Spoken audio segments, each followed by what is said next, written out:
Good morning, Kingdom Hall. Hi, is this the Jehovah's Witnesses?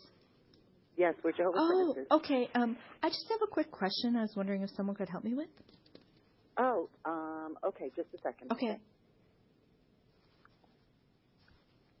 Good morning. Hi, I'm Christine. I just had a question I was wondering if someone could help me with. Are you a Jehovah's Witness? Yes. Oh, okay. Well, I was reading some stuff about the faithful slave, the slave class, because I was talking to these ladies that had the magazines and stuff, and they say here it's based on Matthew 24. I never heard that interpretation before. That it's somebody in particular. It's historically been considered a parable about faithfulness, in addition to the other parables that are in that part of the Bible too. But so it's the people that are in New York. They are the faithful slave right now. Well, As like the leaders, you're like, how many are there? Like 8 or something like that. There is a governing body of Jehovah's Witnesses, and they're composed of, right now, of 8 men who have been appointed to serve in a particular position. To explain fully this matter of the faithful slave would take a little time in our understanding of it. Of course, Jesus in that mentioned that's in the setting of Matthew chapter 24. And we know that the apostles were asking him at that time what would be the sign of the conclusion of the system of things. And then he gave a number of things there, earthquakes, pestilence. In verse 14, he mentioned the preaching of the good news. And then he goes down until verse 45, where he asks the question, who is the faithful and discreet slave? Now, we don't feel that that's an individual. But didn't they used to, though? Didn't they used to believe it was just one person? No. Well, I take it back. Let's say individuals felt that way.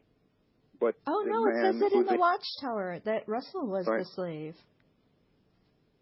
Well, it wasn't. It was individuals within the organization. Oh, no. Do you want me to send you the reference about that? Because I've been researching about the slave, Do you want the reference No, you for don't that need where to they send said the that? reference because you should have. Yeah, you should have accurate knowledge about that, and they did. I do say have he that. was the slave. On that. I can show you the so reference. So what is your purpose of your call? Well, what my main question was, so either at one time it was Russell, and then it used to be like these people, like the born again people, I guess you would call the 144,000 and the governing body. And then there was a time where it must have been like just those leaders, like, because they didn't have a governing body for a long time. They had like Nathan Knorr and Fred Franz. The history is very interesting. So my question is, one of my questions about this is like, who's the evil slave? Because since they're identifying the faithful. That's a good question, yeah. Then there must be an evil slave. Mm-hmm. So who is that? Since you're identifying people in the parable. What? Yeah. It would have to be someone that is in opposition then. Okay. Slave does, right? Oh, okay. So really, it's all the people like in the world that don't accept this interpretation of this parable are evil slave? Not necessarily. We wouldn't go that way, but it would have to be. Well, that's what you said. I oppose them. I don't believe they're God's channel. So am I like evil slave? Is it like? No, we wouldn't consider that. Well, that's what you said. I just said I was in opposition to them and their rules and doctrines.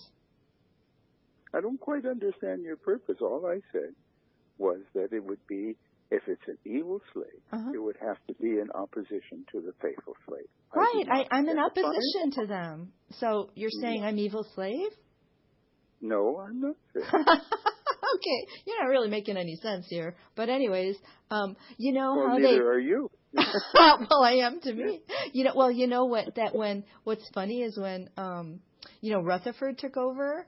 For a time, they called the ones who left that still wanted to follow Russell's teachings evil slave. I mean, it's just kind of funny just to call anybody who doesn't just agree with you evil slave, Well, I don't quite understand your purpose, really. Well, I was just trying to find out who evil slave was. Because you identifying the faithful slave, right? As I said, the evil slave would have to be in opposition to the faithful. Okay.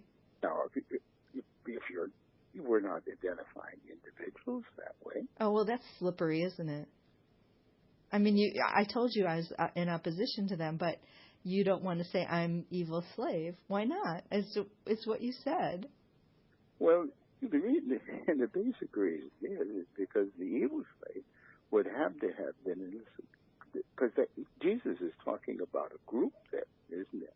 Oh, okay. About a group of faithful ones and ones that become evil. Well, I guess I'm part of the group then. The composite evil slave, right? Well, I wouldn't. That's not my point to judge that. Well, okay. So you're saying two different things. You just don't really want to say to someone personally, you're evil slave. But you said that it's anyone who opposes them. Like I oppose their policies, like having to have 2 witnesses for child sexual abuse. I mean, everybody's talking about it now. I'm in the midst of a meeting, and we're going to have to close this here. Well, I really enjoyed talking to you. Okay. Thanks so much. Okay. God bless you. Bye-bye. Bye.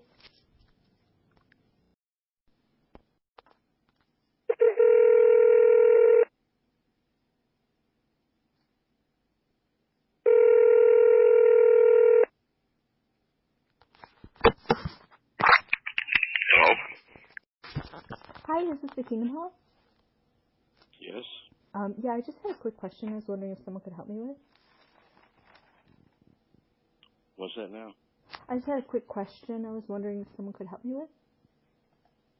All right, what's the question? It kind of has to do with why are they not meeting anymore physically in the Kingdom Halls? Because it's allowed now and churches are meeting. Say what now? I didn't quite understand. Well, I was wondering why Jehovah's Witnesses still don't have meetings that you could go to. Because churches are meeting now. While we don't have meetings you can go to? Yeah.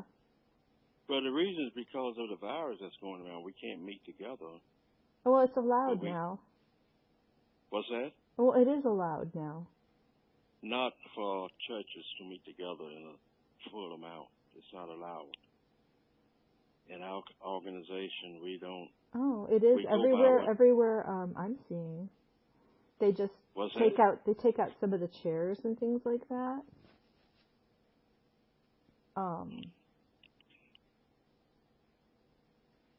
We have meetings together, but it's on Zoom. Yeah. We're not meeting together at the Kingdom Hall right now. I just find it interesting because they've always written things about how brave and spiritual their brothers in different countries that were banned, under the ban, how they would always be determined to meet anyway, Yeah.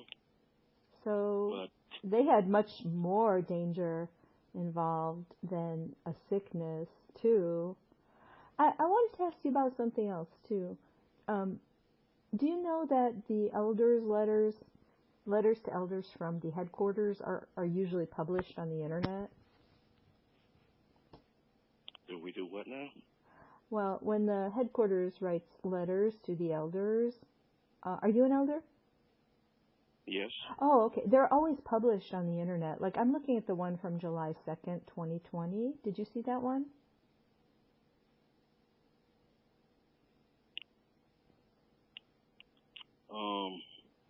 Yes, I saw it. Okay, so this is really going around, and people find this really strange when they say that judicial hearings are the only activity that is allowed in the Kingdom Hall. Do you understand why people would find this strange or concerning? They must continue, what, disfellowshipping people when there's not even meetings? That's the one thing they will... Are you doing that? Are you doing that? Calling people for that when there's nothing else that can be happening there? I mean, do you understand the perspective of how it seems to other people?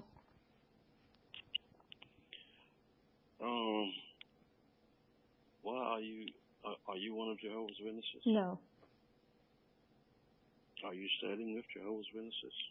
I like to study things from the website sometimes. But I saw this, and it just kind of makes you wonder, you know? Like, people say it's a cult and stuff, and when I saw this, it's just kind of disturbing. How do you feel about it? Well, we have to abide by the authorities. I mean, until we get further notice, we have to do what they say as long as it's not in conflict with our worship. Yeah, but I'm now talking about this letter. Why does that have to keep going on? Why is that so urgent? It seems, see, to other people who aren't in, you know, Jehovah's Witnesses, it seems like a power thing. Like, they just want to exert power and control over people. To say, you're having no meetings at the Kingdom Hall, but you can keep doing this. As a matter of fact, they say that's the only activity allowed. Right now, that's the only activity allowed is to meet together on Zoom until further notice. No, the only activity allowed is judicial hearings. Say what now? The only activity allowed now at the Kingdom Hall is judicial hearings. That's what I'm talking about now. July 22nd letter to the elders. Did you see it? Well, how did you see that letter? If it was direct to the elders?